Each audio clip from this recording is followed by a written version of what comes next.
작년 연말부터 상례가 좀 많았습니다. 근데 이제 올해 초에 노예 행사를 좀 큰 것을 저희 교회 교역자들이 맡아 주관하였고, 또 어제까지 상례가 계속 생겼습니다. 제가 그 피곤의 게이지가 조금 올라간 것 같아요.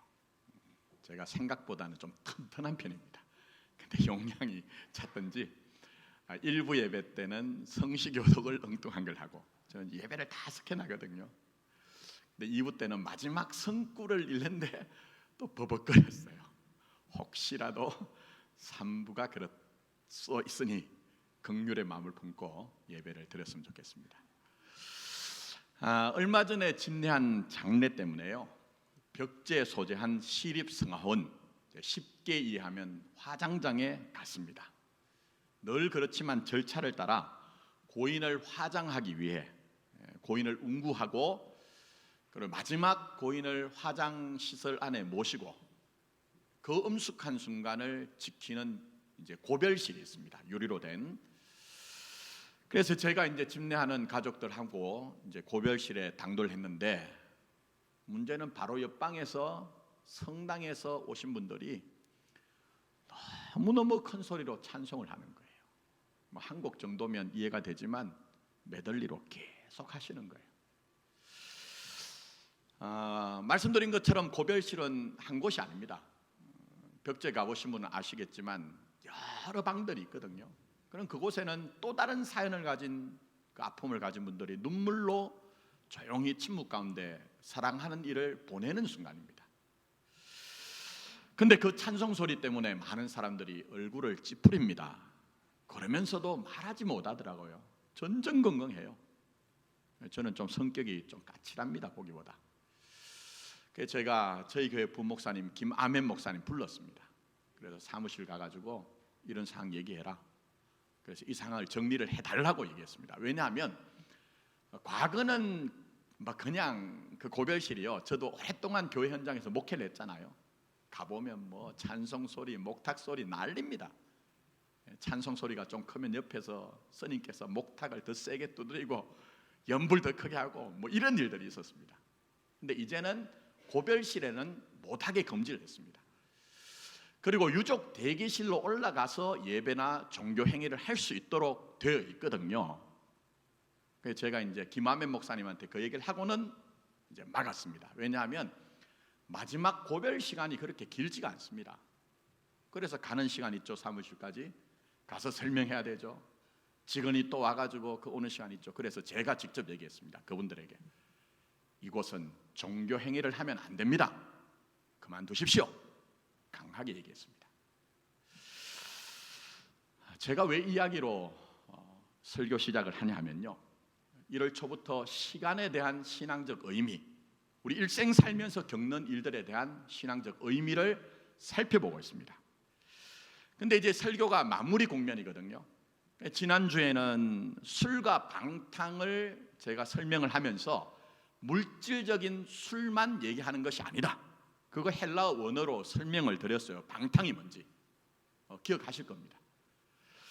자, 그 차원에서, 그 취지에서 과연 취하지 말라는 것이 무엇이냐 할 때에 제가 말씀드린 이 에피소드와 연결해 보십시오. 유족을 위로하기 위한 이 성도들의, 신도들의 마음이 나쁜 것입니까? 갸려가죠. 아름다운 마음 아닙니까? 그러나 종교심에 취해서 그곳에서는 종교 행위를 할 수 없음에도 불구하고 찬송 소리를 더 높인다는 것은 제가 볼 때 술을 마시지는 않았지만 마치 취한 것과 마찬가지라는 겁니다. 하나님은 우리에게 신앙을 그런 식으로 주시지 않았습니다. 그런 점에서 취한다는 것은 자기에게 매몰되는 거예요. 분별심이 없이 자기에게 매몰되는 것, 그게 바로 취하는 것이라는 겁니다. 그런 점에서 술의 속성을 얘기하는 탈무드에 재미있는 얘기가 있습니다. 한번 들어보십시오. 들어보신 분도 계실 거예요.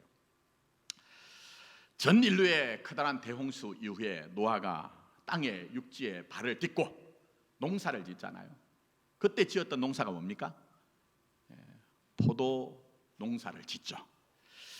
근데 어느 날 악마가 노아를 찾아옵니다. 알면서도 물었겠죠. 계략이 있기 때문에. 나는 이런 식물을 처음 보는데 이 식물은 뭐냐? 뭘 농사짓냐? 이렇게 물었습니다.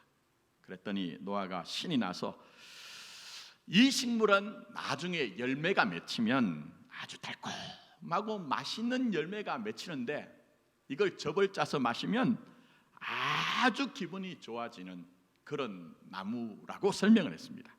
자, 그러자 악마는 이렇게 좋은 나무를 키우는데 너 혼자만 하지 말고 나하고 좀 동업을 하자. 우리로 말하면 그렇게 부탁한 겁니다. 그래서 노아가 신이 나서 이것을 허락했는데요. 그러자 악마는 가서 양과 사자와 원숭이와 돼지를 끌고 옵니다. 그리고 양과 사자와 원숭이와 돼지의 피를 거름으로 주게 됩니다. 그래서 그렇게 농사지은 포도를 따가지고 술을 만들었더니 술을 마시면 처음 마실 때는 양처럼 온순하대요. 양처럼 온순하대요. 근데 조금 더 마시면 사자처럼 용맹하고 싸납기도 하고, 조금 더 마시면 원숭이처럼 신이 나서 춤추고 노래한대요. 근데 수준을 넘어가면 마지막에는 돼지처럼 땅을 뒹굴고 토하고 그렇게 한다는 겁니다. 여기서 알 수 있는 게 뭡니까?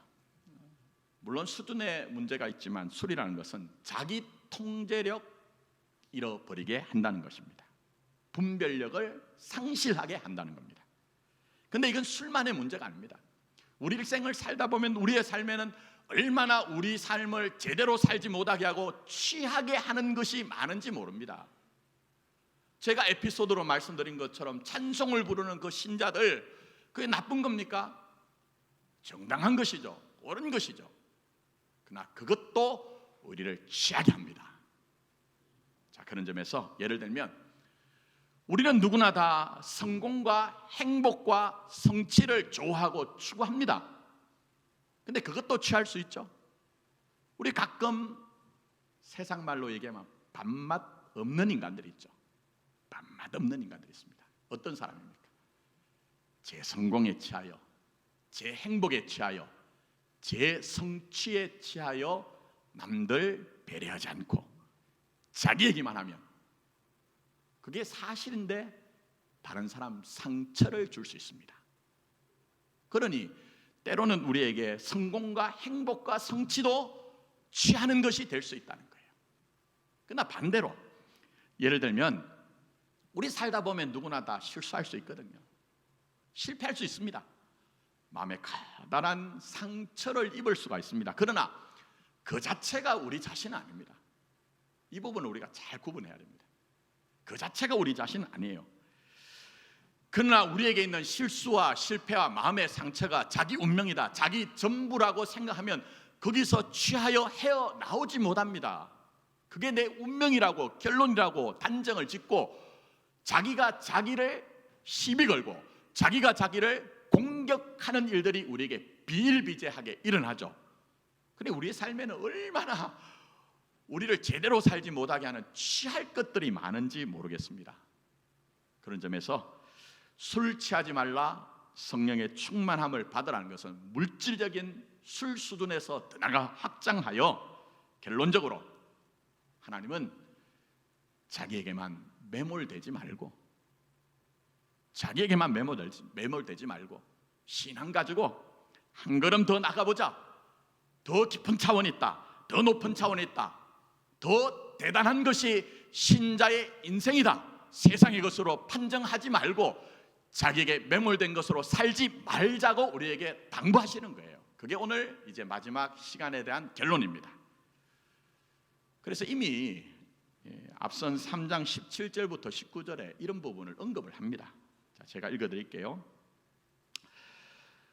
너희가 사랑 가운데서 뿌리가 박히고 터가 굳어져서 너희 모든 성도와 함께 지식에 넘치는 그리스도의 사랑을 알고 그 너비와 길이와 높이와 깊이가 어떠함을 깨달아 하나님의 모든 충만하신 것으로 너희에게 충만하게 하시기를 구하노라. 할렐루야. 자세하게 설명드리지 않지만 여기에서 무슨 얘기입니까? 자기 사랑, 왜곡된 자기 사랑이 낳은 자기 메모리 신자가 가야 되는 길이 아니라는 거예요. 너희에게 그 주신 하나님의 어마어마하고 무시무시한 사랑으로 인하여 그 사랑을 받은 자로 그 사랑에 참여하여 충만의 충만이라고 하는 삶을 살도록 해달라고 이 사도 바울이 기도함으로 말미암아 여러분은 세상을 살면서 다르게 구별되어 살 수 있다는 것을 이미 지금 못 받고 계신 거예요. 우리 그 길 가는 겁니다. 그 길 가는 거예요. 결국 신앙이 뭡니까? 취하지 않는 겁니다. 자기에 빠져 자기 매몰로 사는 것이 아니고 우리 주님과 함께 주님이 우리를 끌고 가시는, 끌고 간다는 표현이 좀 과격하게 들릴 수도 있지만 어쨌든 깊은 차원, 그 깊은 차원, 더 넓은 차원, 더 높은 삶을 우리에게 요청하시는 겁니다. 이게 신앙입니다. 이게 신앙. 이게 신앙입니다. 그래서 여러분, 이걸 이루기 위해서 하나님이 오늘도 일하세요. 어떻게 해요? 묶어놓습니다. 역설적이죠? 묶어놓습니다. 여러분, 예수 믿으니까 편하던가요? 그렇지 않을걸요. 신앙 제대로 들어오면 요구와 요청이 있습니다. 아니, 세상 살기도 버거운데 거기다가 하나님은 오늘도 살아계셔서 우리에게 요청과 요구를 하시거든요. 왜요? 불편하지만 그러나 그 길 갈 때에 네가 네 인생을 너로 제대로 살 수 있다는 거예요. 목숨을 구하는 것이 없을 수는 없으나 목숨 정도가 아니라 생명을 주되 더 풍성한 삶이 실제적으로 누려지는 그 영광이 너의 삶이 되게 하겠다는 거예요. 자기 메모리 알죠? 자기 메모리. 두 가지를 묶어놓습니다. 신자 인생에 벗어날 수 없습니다. 벗어날 수 없습니다. 그게 여러분의 운명입니다. 자, 먼저는 자기 메모리 아닌 하나님과 묶이도록 합니다. 누구와 묶이도록 한다고요? 하나님과 여러분은 묶여 있습니다. 자, 19절부터 20절 다시 한번 보십시오. 목사가 자기 얘기하면 엉터리죠. 거짓 선지자입니다. 자, 19절 20절. 시와 찬송과 신령한 노래들로 서로 화답하며 너희의 마음으로 주께 노래하며 찬송하며 범사의 우리 주 예수 그리스도의 이름으로 항상 아버지 하나님께 감사하며 얘기합니다. 이 말씀을 너무 쉽게 넘어가지 마십시오. 찬송 많이 하자, 감사 많이 하자, 그러면 복 받는다. 이렇게 너무 쉽게 하나님의 말씀을 단정하지 말자는 거예요. 여기에는 뭐가 있습니까? 그렇게 어떤 덕목과 행위에 대한 어떤 요구 이전에 말씀드린 것처럼 자기에게 매몰되지 아니하고 더 깊은 차원, 더 높은 차원이 너에게 있다는 것을 우리에게 말씀하는 거예요. 무슨 얘기일까요?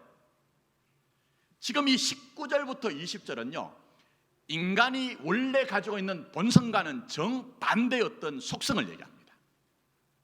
그러니까 우리 속담에 이런 말이 있습니다. 속담은 엄청납니다. 사람들의 시간 속의 경험이 만들어낸 진실을 얘기하거든요. 근데 그 속담 가운데 뭐라고 하느냐? 잘 되면 뭐라고 해요? 내 탓. 안 되면 남의 탓, 조상 탓 얘기하죠. 이게 어디로부터 시작됐습니까? 창세기에 첫사람 아담이 선악과를 알게 하는 열매를 따먹은 후에 하나님이 내게 먹지 말라 명한 그 나무 열매를 내가 먹었느냐라고 질문을 던집니다. 질문을 던질 때는 정직하라는 거예요. 그러면 아담은 하나님 앞에서 하나님 잘못 판단했습니다. 실수였습니다. 새로 시작하게 해 주십시오 하면 되는 거예요. 근데 그렇게 하지 않죠? 어떻게 합니까? 당신이 준 여자가 책임 전가합니다. 책임 전가. 그런데 이건 인간관계에서 일어나는 일뿐만 아니라 하나님과의 관계도 그렇습니다. 하나님과의 관계도 여러분은 어떤지 모르지만 저 목사지만 비교적 솔직하게 말씀드리려고 하잖아요. 그래서 어떤 분들은 가끔 저한테 그래요. 목사님 아슬아슬하게 왜 그래요? 그게 신앙 아니기 때문에 그렇습니다. 저는 뭔가 일을 수행하면요, 먼저 하나님이 의식되고 제 속에서 하나님이 도우셨다는 생각이 생각나지 않습니다. 솔직하게. 그래도 내가 근사한 사람이니 내가 이런 열심과 정성과 준비가 있어서 이만한 결과가 있다는 생각이 먼저 듭니다. 그게 제 모습입니다. 제가 이렇게 말씀드리니까 동그란 눈으로 그런 네가 목사를 할 수 있느냐 그런 표정이신데, 그냥 제 얘기를 들으실 때 저 목사가 저런 수준이구나 이렇게 생각하지 마시고 여러분은 어떠신가 하는 거예요. 여러분은. 그러나 정말 어려운 일이 닥치면요, 제가 어떤 반응이 일어나느냐, 마치 창고 속에서 옛날에 캐캐 묵은 물건을 찾아내는 것처럼 제가 제 일생 속에서 하나님 앞에 그래도 떳떳한 것, 자랑스러운 것, 뭔가 했던 것들을 다 찾아냅니다. 그래서 하나님, 아니 내가 이렇게 하나님을 위해서 살고자 애썼는데 이거 뭡니까? 왜 이렇게 처분하시는 겁니까? 대우를 하시는 겁니까? 심지어는 왜 나를 목사로 부르셨어요? 그런 마음이 있더라는 거예요. 그런 마음이. 이건 무슨 얘기입니까? 자기 매몰입니다. 자기 매몰. 이건 개인의 문제만 아닙니다. 공동체 교회도 마찬가지입니다. 19절 한번 보십시오. 시와 찬송과 신령한 노래들로, 그 다음에 뭐라고 하죠? 서로 화답하래요. 이거 자꾸 찬송해야 된다, 이렇게 가지 말자는 겁니다. 무슨 얘기입니까? 교회가 자칫하면 자기 매몰의 난장이 되기 쉽습니다. 잘 되면 잘 될수록 거기에 성과가 있으면 어떻게라도 내가 기한 바를 확정하고 확인하기 위한 일들이 벌어집니다. 사람들이 모인 곳이니까요.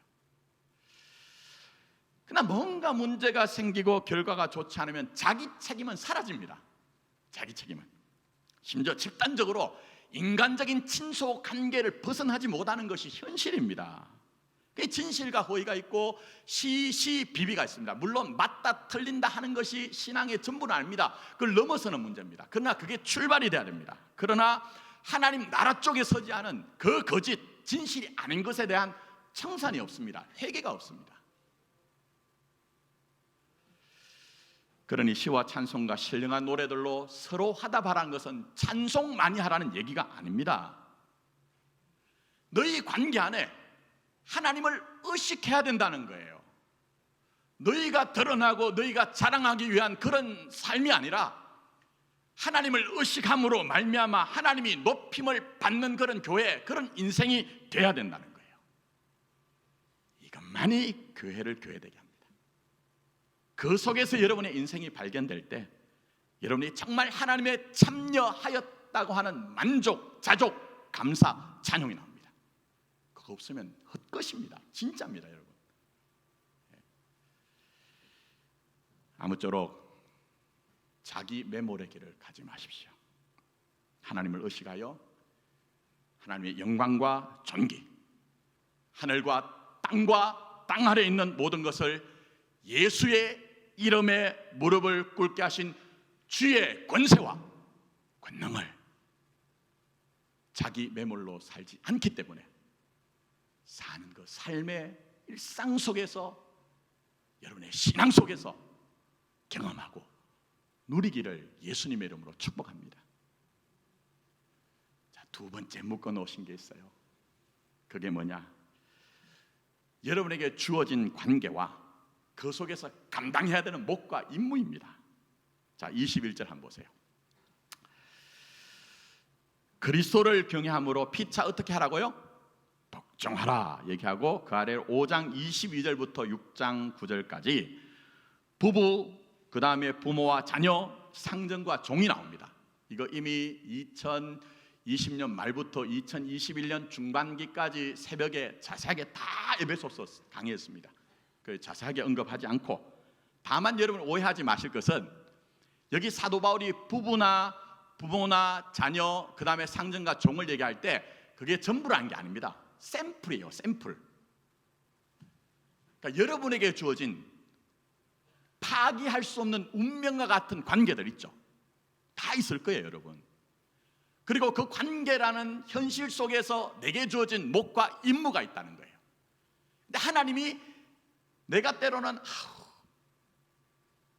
나는 왜 이렇게 살아야 되나 하는 의문, 반문, 그 현실이 여러분을 더 크게 한답니다.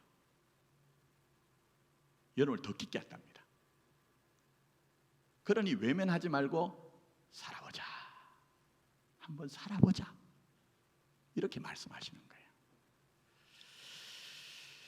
그래서 다 볼 수는 없고요. 그 다음에 오늘 읽은 부부만 보는데 이것도 구절구절 강의하는 건 아니고 여러분 전체적인 그림을 한번 보십시오.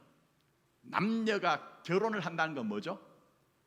그 결혼을 결심하는 순간이 일생에 있어서 가장 사랑이 극대화될 때입니다. 극치의 순간이 결혼입니다. 물론 다 그런 것은 아닐 수가 있지만 일반적으로 남녀가 만나가지고 우리 결혼합시다라고 그렇게 프로포즈를 하고 응낙을 하는 것은요, 무슨 얘기냐? 사랑의 가장 극치입니다. 여러분이 제가 이렇게 말씀드리니까 그 무슨 얘기냐? 이런 표정이신데 그거는 너무 오래돼가지고 여러분들이 기억을 못 하시거나 옛날에는 그랬는데 내 옆에 있는 인간이 옛날과는 전혀 다른 국면을 보여주니 쏘갔다, 이런 마음이 있기 때문에 그런 표정을 짓는 것일 것입니다. 그러나 남녀가 만나서 결혼을 한다는 건 뭐죠? 쉽게 말씀드리면 이 사람하고 한시라도 떨어져 있는 것이 미칠 것 같다, 아니 미치는 정도가 아니라 죽을 것 같다고 생각하니까 결혼을 결심합니다. 그런데 어떻게 되죠? 결혼해서 함께 있으면 함께 있는 것 때문에 미칩니다. 과거에는 떨어져 있는 것 때문에 미칠 것 같았는데 함께 있는 것 때문에 미칩니다. 과거에는 함께 하지 않으면 죽을 것 같았는데 이제는 함께 있으니까 죽을 것 같습니다. 제가 이렇게 설명드리면 이해가 되세요, 여러분? 웃는 분들은 결혼의 실체, 인생의 실체를 직면하신 분입니다. 신앙은 외면하지 않는 겁니다. 그러면 그때 그 사랑은 거짓이었습니까? 저희 집에 두 놈이 저희 아내에게 늘 질문하는 거, 엄마는 왜 아빠 같은 사람과 결혼했어? 그러면 대부분의 여성분들은 그때는 쏘가서 그랬다, 썩지는 않았습니다. 진실이었으나 그 사랑을 이룰 능력이 없었을 뿐입니다. 오늘 3부 예배 저희 아내가 있는데 얘기는 저희 아내를 향해서도 제가 하는 말입니다. 하늘의 별을 따달라고 했는데 능력이 없어서 그렇게 하지 못했을 뿐이지 진심이었거든요. 근데 지금은 왜 이러냐? 현실이 무시하기 때문입니다. 잘 생각해 보세요. 우선 인간 자체에 문제가 있습니다. 여성분들이 남자가 착해서 결혼했대요. 근데 결혼해서 보니까 착하기만 합니다. 맞죠? 착하기만 해요. 뭔가 우유부단하고 무능하기도 하고.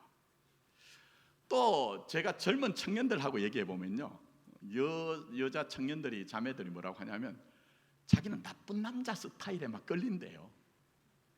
근데 그 나쁜 남자 스타일이 결혼해 보면 스타일이 아니라 진짜 나쁜 놈이에요. 그렇지 않습니까, 여러분? 저희 아내도 제가 결혼하기 전에 저희 아내는 교회 안에서만 자라고 막 그렇게 했기 때문에 뭐 이성 교제가 없었습니다. 그래 남자인 저를 만났는데 리더십이 있고 과단성 있고 그게 좋았대요. 그런데 요즘 한 얘기가 있습니다. 리더십 있고 과단성 좋은 게 아니라 성질머리가 나빴던 거라. 인간 자체에 문제가 있는 거예요. 또 현실 속에서 돈 문제, 경제 문제 쉽습니까, 여러분? 쉽지 않습니다. 결혼하기 전에는 내가 벌어서 내가 나를 위해서 사용했습니다. 그러니 즐겁죠, 행복하죠.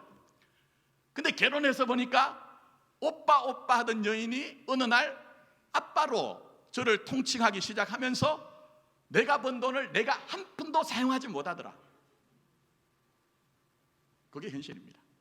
그래서 여러분 사실 때 가정에서 제일 많이 부부관계 속에서 얘기한 게 뭡니까?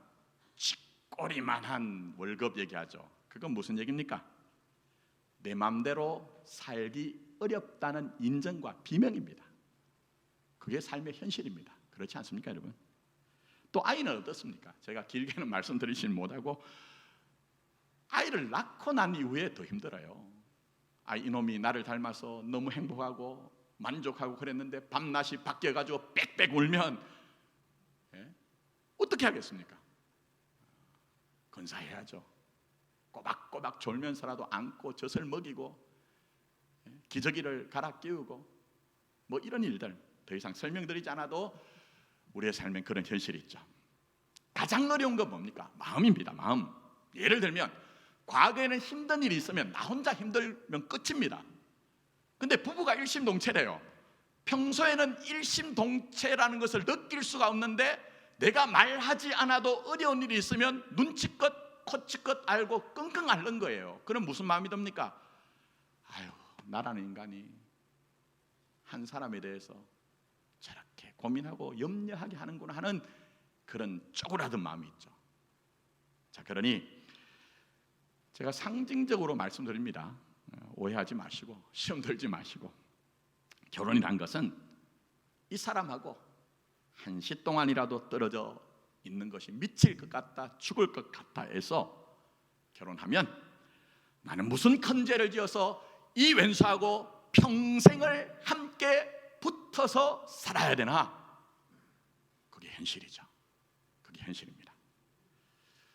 자, 그러나 여기서 여러분이 결론 내리시면 안 됩니다. 하나님은 그 현실로 일을 하신대요. 그 현실로.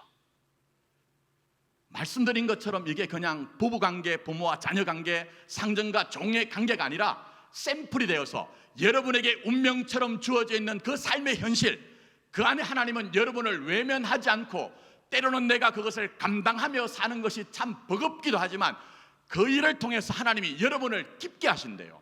크게 하신대요. 높은 차원으로 살게 하신대요.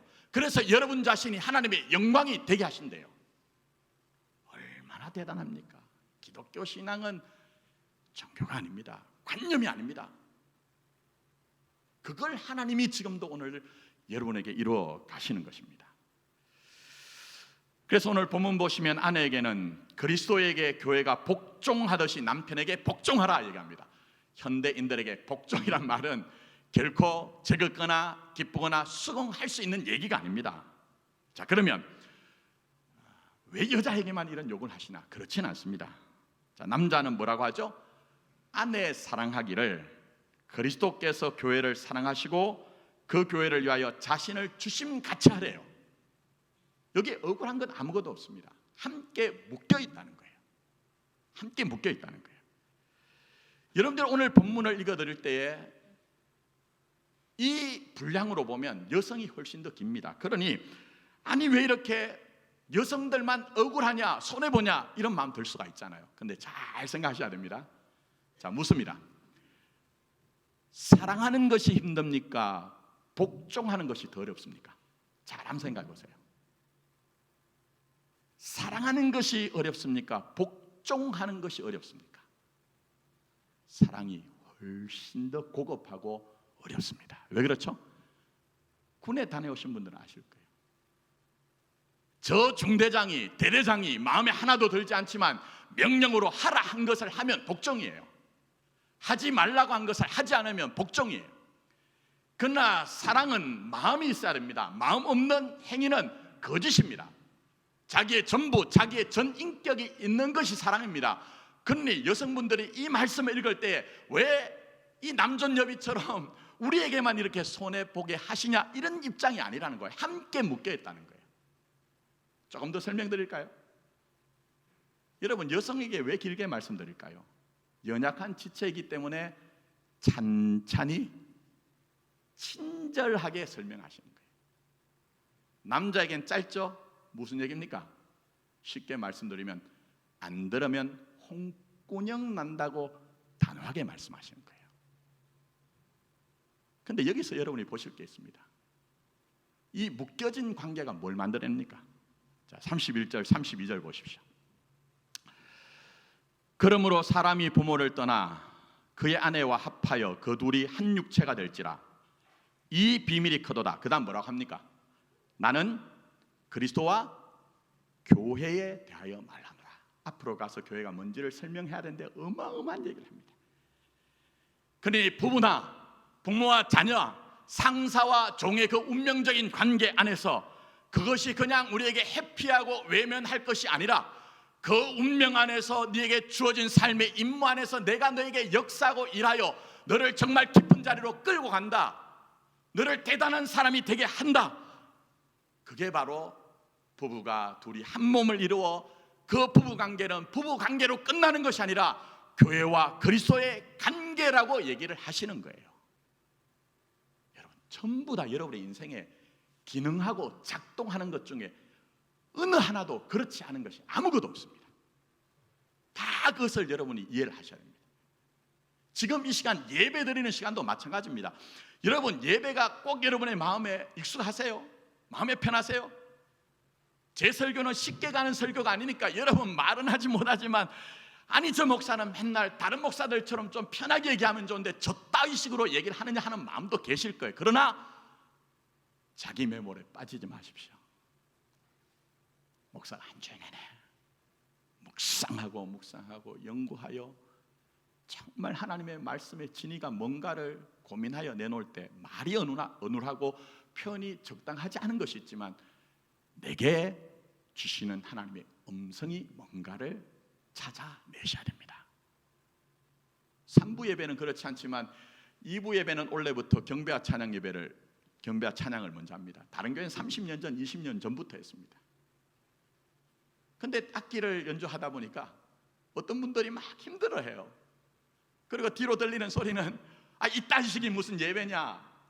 예배입니다. 하나님은 중심의 진실을 원하시고 손뼉치며 할렐루야를 외치라고 했기 때문에 형식의 문제가 아니라 여러분의 중심이 문제인 것입니다. 왜 그렇게 하실까요? 예배조차도 자기 매몰에 빠지지 말고 너 자신을 극복하여 한 걸음 더 나가봐라. 더 풍성함을 누릴 수 있다. 이걸 얘기하는 거예요. 이제 22일 수요일이 되면 제 수요를 시작해서 40일 동안 우리 사순절을 지킵니다. 근데 이 시간조차도 어떤 분들은 자꾸 가톨릭 얘기하는데 가톨릭 아닙니다. 이건 기독교 전통의 초대교회부터 내려온 우리가 지켰던 절기입니다. 그럼 절기를 왜 주실까요? 이 바쁜 세월에 아니 우리가 지금 분주하고 너무 힘겨운 이런 세상을 사는데 종교적인 시간까지 우리에게 강박을 하느냐? 왜요? 너 시간 생각 없이 향박 없이 살지 말고 이때만큼이라도 좀 중단하고 돌아보면서 제대로 지금 가고 있는가 살펴보라는 거예요. 그게 절기를 주신 이유입니다. 자기 매몰에 빠지지 말라는 거예요. 근데 과거에 조국 교회는요 하지 말라는 게 많았어요. 저는 어릴 시절부터 제가 있던 모교회는 40일 동안 하루 한 끼 금식을 했습니다. 그래서 어린 나이부터 금식을 했거든요. 근데 한국 교회가 금식을 하다가 금지하던 것이 이제는 어디로 넘어왔느냐? 미디어 금식을 하재요. 좋아하는 TV 프로그램 보지 말고 오락하지 말고 뭐 이런 얘기를 합니다. 근데 기독교 신앙은 그렇게 얕지 않습니다. 하지 않는 것으로 자기를 증명하는 게 아닙니다. 한 걸음 더 나가셔야 됩니다. 해야 됩니다. 내가 하던 것에서 익숙한 것이 아니고 한 걸음 더 나가셔야 된다니까요. 그래 제가 저희 교회 시무를 시작하면서 사순절과 후반기 대림절에 뭘 합니까? 사랑의 헌금하죠. 잘 하시던 것 하나 더 해보자는 거예요. 이번에는 튀르키예와 시리아 그리고 저희 교단 목사님이 세우신 장애인 탈북민들 잘 공장이 있는데 불이 나가지고 완전 전소가 됐습니다. 그 두 곳을 섬기려고 하는데 무슨 얘기입니까? 네가 네 인생만 전전긍긍하지 말고 자기 매몰로 인생을 결론 짓지 말고 한 걸음 더 나가서 네가 하나님의 손길이 되어봐라. 네가 하나님의 몸의 그 지체라고 하는 교회 지체로서 그렇게 한번 역할해보고 기능해봄으로 말미암아 하늘과 땅과 땅 아래에 있는 모든 것들을 예수의 이름에 무릎 꿇게 하신 그 예수의 권세와 권능으로 사는 인생이 되어 보자. 이걸 우리의 시간 속에서 말씀하신 겁니다. 자, 말씀 정리합니다. 술 취하지 말라고 합니다. 성령의 충만함을 받으러 갑니다. 그러나 그동안 조국교회는 술 취하지 말라는 것을 물질적인 술 정도로 이해시켜 술 마시지 않으면 좋은 신앙인이라 이해를 시켰습니다. 거기 머무시면 안 됩니다. 한 걸음 더 나가셔야 됩니다. 성령의 충만함을 받으라. 그동안 조국교회는 이 성령 충만을 무슨 경천동지할 자기 인생의 사건이나 감동이나 방언 같은 은사로 이해시켰습니다. 그게 아니란 얘기가 아닙니다. 그건 시작입니다. 왜 거기만 머무십니까? 신앙은 사건을 넘어갑니다. 여러분의 일생입니다. 신앙은 감동 정도가 아니라 여러분 삶 자체입니다. 은사를 주신 이유는 은사가 목적이 아니라 주님의 몸을 온전케 하기 위한 것입니다. 그래서 사도 바울은 오늘 성령 충만을 얘기하면서 부부와 부모와 자녀, 상전과 종이라고 하는 샘플로 주어져 있지만 여러분의 현실 속에서 성령 충만은 이루어진다. 무슨 종교적인 대단한 사건이 일어나고 감동이 있고 은사를 내가 랄랄라 방언을 해가지고 너 자신을 증명하는 것으로 되는 것이 아니라 네게 운명 지어진 그 관계와 네게 주어진 그 임무를 믿음 가지고 제대로 살아내봐라. 그게 진짜 성령 충만이다. 그럴 때 하나님도 가만히 있지 않는다. 주님도 너를 도우신다. 6장 23절 24절에 말씀하시죠. 아버지 하나님과 주 예수 그리스도께로부터 평안과 믿음을 겸한 사랑이 형제들에게 있을지어다. 이 복을 받으십시오. 우리 주 예수 그리스도를 변함없이 사랑하는 모든 자에게 은혜가 있을지어다. 은혜의 인생 되십시오. 그게 바로 취하지 않고 충만함으로 사는 신자들에게 하나님이 오늘도 끊임없이 함께 하시며 부어주시는 축복이요 역사입니다. 술 취하지 말고 성령의 충만함을 받으십시오. 기도하겠습니다.